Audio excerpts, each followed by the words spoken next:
નારાયણ સરોવરની અંદર એક દિવસ રોકાયા બાદ બીજા દિવસે સવારે અમે સૂરજની પહેલી કિરણે અમે નીકળીએ છીએ માંડવી બીચની તરફ. પણ નારાયણ સરોવર અને નલિયા રોડ ઉપર તમને એક સુંદર મજાનું નાનું એવું રણ જોવા મળશે. 10 કિલોમીટર અંતરે જમણા હાથ ઉપર તમને એક નાનું રણ જોવા મળશે. તો તમે ખાસ કરીને અહીંયા ફોટો અને વિડીયો સરસ રીતે લઈ શકો છો.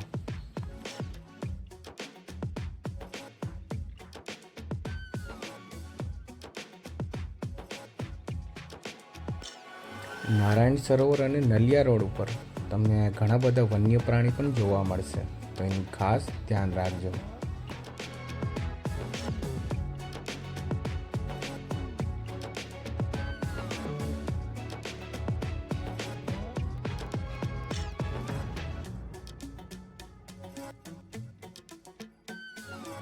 માતાના મઢથી નારાયણ સરોવર 57 કિલોમીટરના અંતરે આવેલું છે.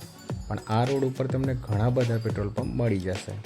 પણ તમે નારાયણ સરોવરથી નલિયા રોડ જાશો ને તો તમારે 58 કિલોમીટર સુધી તમને ક્યાંય પેટ્રોલ પંપ જોવા નહીં મળે. પણ તમને નારાયણ સરોવરની અંદર લોકલ પેટ્રોલ તમને મળી જશે.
નારાયણ સરોવરથી માંડવી બીચ 187 કિલોમીટરના અંતરે આવેલું છે.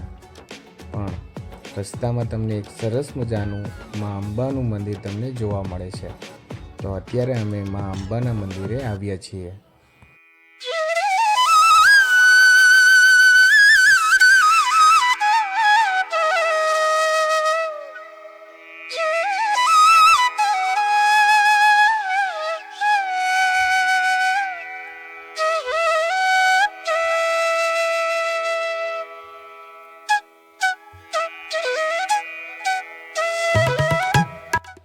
મિત્રો, તમે માતાના મઢ 2 દિવસ માટે તમે આવો છો તો નારાયણ સરોવરથી માંડવી જતા આ ગોધરા અંબાજી માતાનું મંદિર આવેલું છે.